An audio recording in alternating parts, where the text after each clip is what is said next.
I get it. I know what it's like to feel like the only one in the room.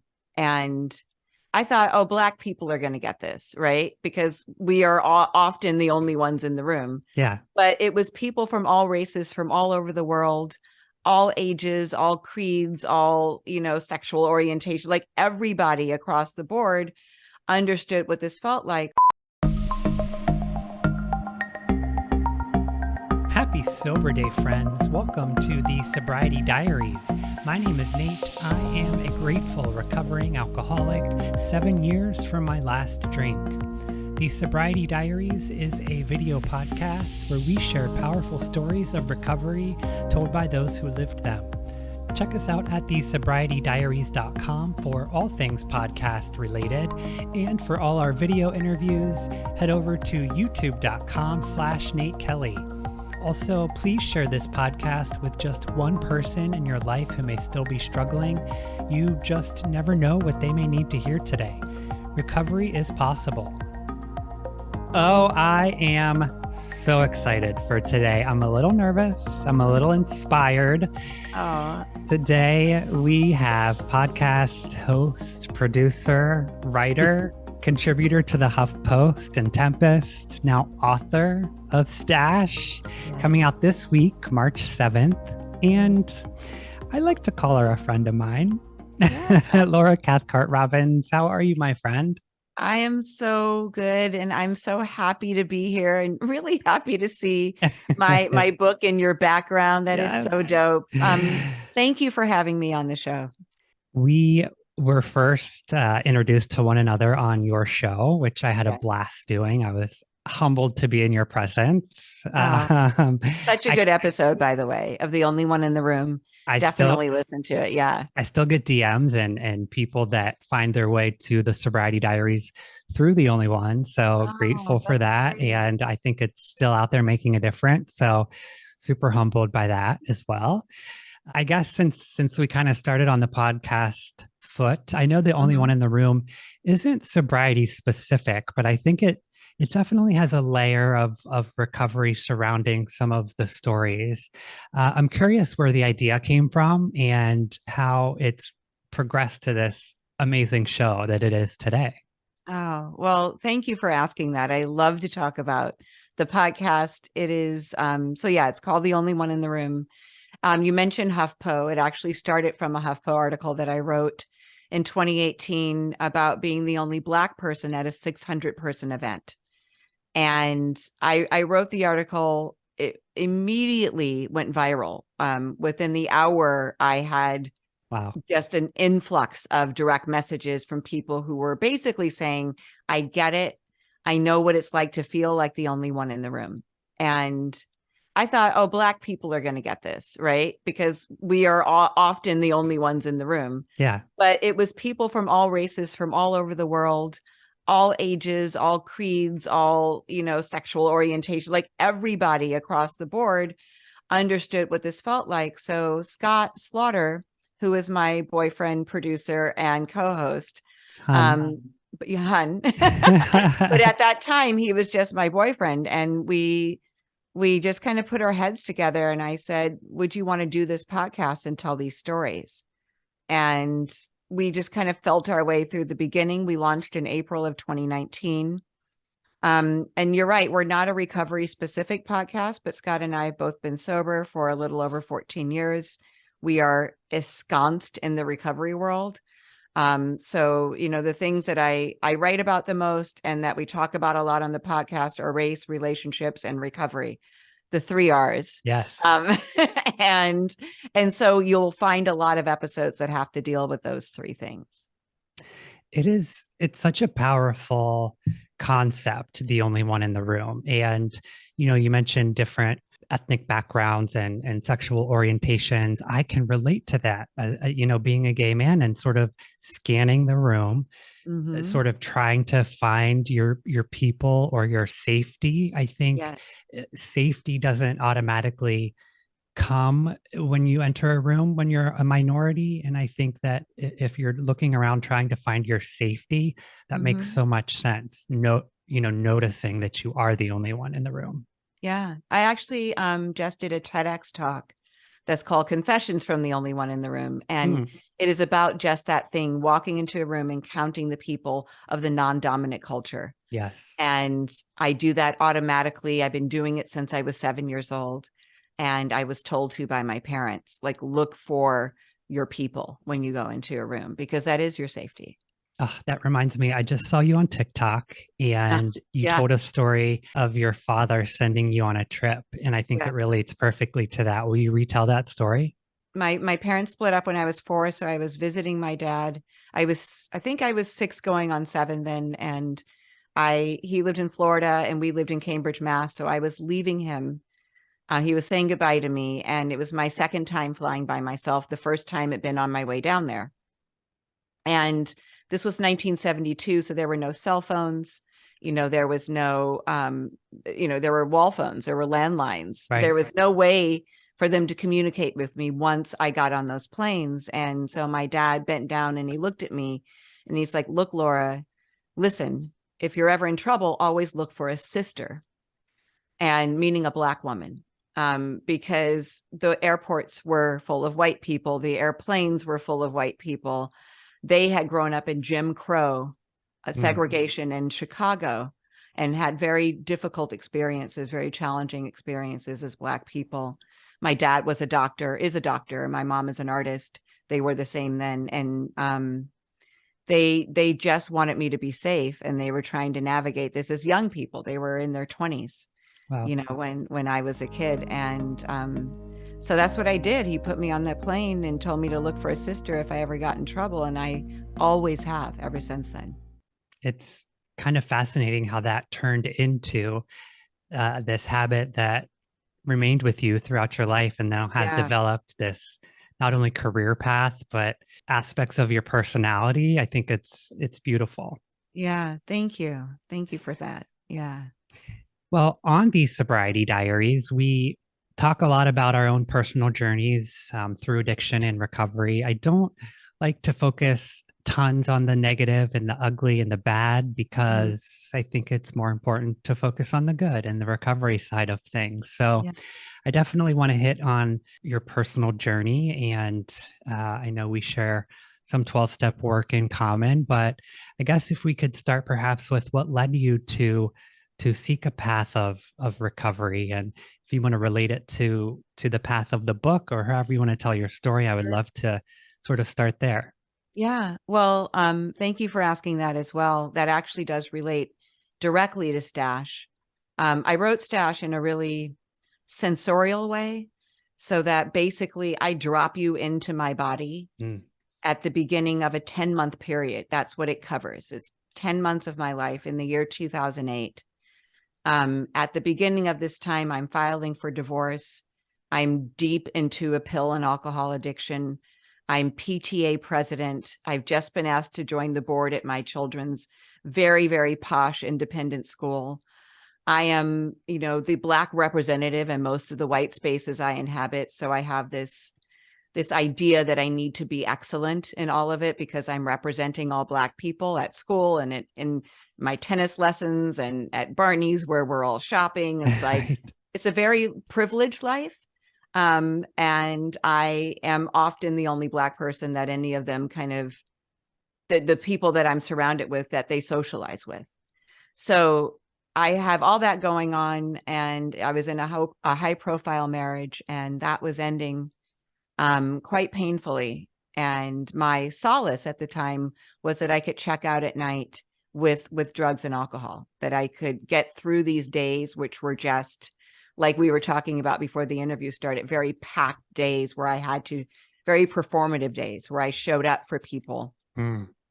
for my kids, for the school, for my soon to be ex-husband. And after showing up for all these people, I felt like that was the way I could treat myself. For those of you who are just listening, I'm putting that in air quotes. And my treat was just, I just wanted oblivion. I just wanted to be knocked out and not feel anything for 8 hours. And it was very seductive to me, that idea. I ended up chasing it, the way that people in addiction, all kinds of addiction, chase anything, whether it's Right. food or sex or shopping or gambling. There's a fix that we chase. Like I can, if I can get that fixed, then I'll feel okay. And, it was at the expense of being a good mom. It was at the expense of my commitments to all these different communities. It was at the expense of my marriage. And what happened was it was beginning to be at the expense of my life. I understood that as my tolerance built, I was taking increasing larger doses and needed them. So I made a decision. The book starts in, I think it starts in March of 2008. So in July of 2008, I make a decision to go to treatment. And that treatment center is the Meadows in Wickenburg, Arizona. So I leave my children, which is another painful thing for me to do in the middle of, well, kind of at the tail end of a divorce now, which is not my divorce attorney was really pissed. There's a really great scene about that in the book where she's just like, you just got to wait. Gonna look good. This isn't going to look good. And I'm like, I can't wait. I'm sorry. I got to go. And I went, and it was excruciating. It was, some people get to treatment and they're like, I'm safe. I don't have to worry about, actually, I think most people feel like that. I was the opposite. Everything was wrong about me. I felt sentenced. I felt like I'd been incarcerated. I don't like anything communal ever. And everything was communal except for we got to take individual showers, but we slept in the same room. We did everything as a group.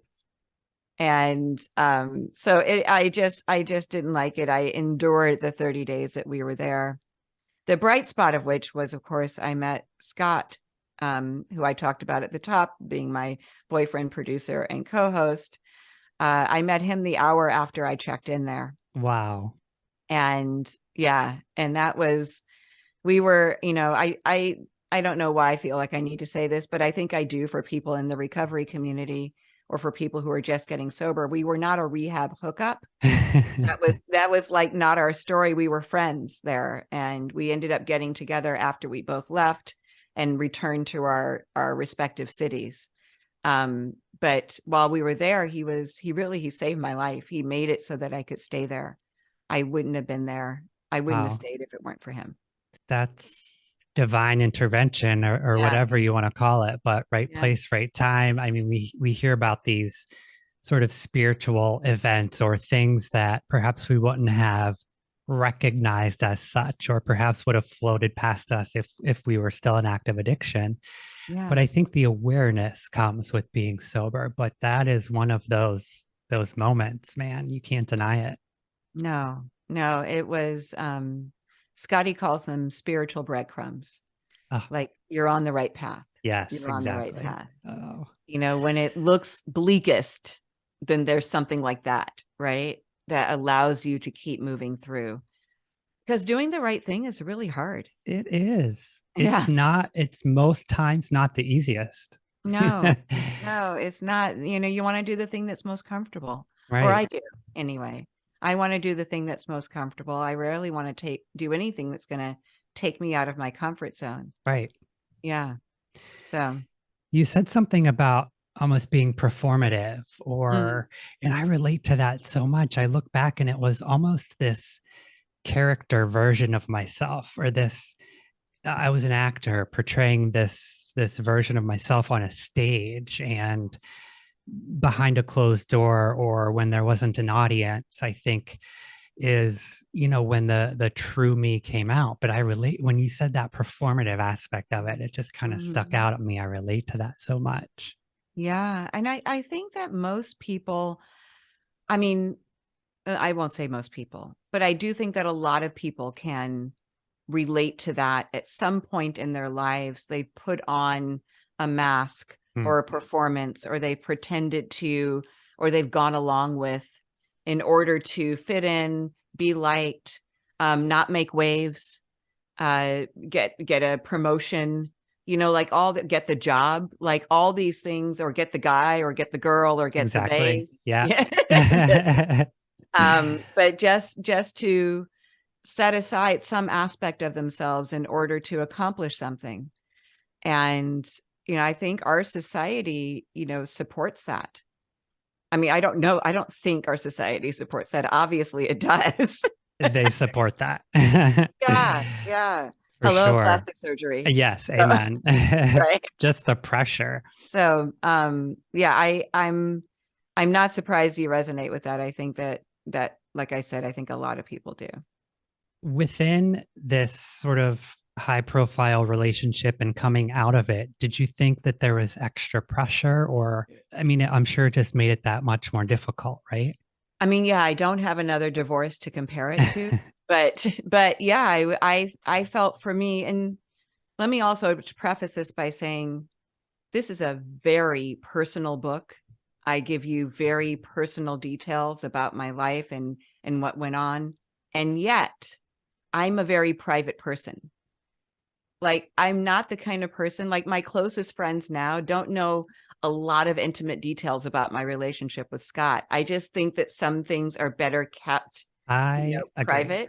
You Yes, agree? Yeah. I completely agree. And almost to the point where I cringe when people are too open about it. Yes, yes, me So, too. Me too. And yet there is this very personal book, but I didn't think that I could help anyone if I didn't write what really happened. yeah. And that was my goal with this book, was to write, because I didn't have a book like this when I was getting sober. Mm, There was no book written by a person of color from a place of privilege about addiction. There still isn't. So I didn't have a manual to help me through. And I was like, if I get through this, I'm going to write about this so that the next person will have a manual. right. And so that's what I did. But it was because I'm private, going through this high profile divorce felt like I was going through it without skin. Mm, Like I had no protection from the world, and everybody was curious. Everybody was talking about it. And I was, still like on drugs. So I didn't know how much was paranoia there and was how that much was too. it. There was that too. But there was certainly some legitimacy to what I was perceiving. Right. And people are still curious about it. I still get people asking me, what happened? What Yeah. really happened? And I don't want to tell them. Yeah. And you don't have to. But yeah, there was definitely an extra layer on it because of that. Well, I got to say, Laura, from a 12-step perspective, if we're looking at your first year of recovery, as they say, we have a divorce, we have a new love, we have getting sober within a 10-month period. Yeah. Well, shit, how did she do it? Yeah. But Right. I think it speaks to at some point when you've got a lot to fix, sometimes it's like rip the band-aid off. Is that how you felt? Sort of like, let me get back to my baseline. I've got to kind of get my shit together. It was two things. One, I always refer to that first year for me as like someone pulled a fire alarm in my head, and it didn't stop until the year was over. Like, if you can imagine just living with that constant noise, you can't really stay present. Like, all you want to do is shut it off, right? That's the only thing that really matters. And that's what that year was like for me. I just wanted to shut off that noise. I couldn't do it with drugs and alcohol anymore. I went to 12-step meetings. They turned the volume down a little bit while I was there, and then it would go full blown again when I left the meeting. And I couldn't sleep. I was really just going through the motions. My focus was not on Scott, who I had met there, and I said, like, we were friends. And I really liked being with him. I liked being next to him. I liked our conversations, but my focus was my kids. It's like, what do I have to do this minute so that I can be a better mom? What do I have to do right this second so that I can be a more present mom? And forget silencing the alarm. I can't do that. I just got to power through it and be a better mom to my kids right now. So that's what I did that first year. If you saw me, I meditated in the morning. I did drop off. I had my PTA meeting, committee, because I was still the PTA president. I went to a 12-step meeting. I went to fellowship with my fellow 12 steppers. I picked up my kids. We did, soccer or football practice, then homework, then dinner. And then I would talk to Scott at night on the phone. And then I would go to sleep or go to bed, even if I didn't sleep. That's what my day looked like. So it looked like I was doing everything, but what it felt like was just those two things: quiet the alarm and take care of my kids.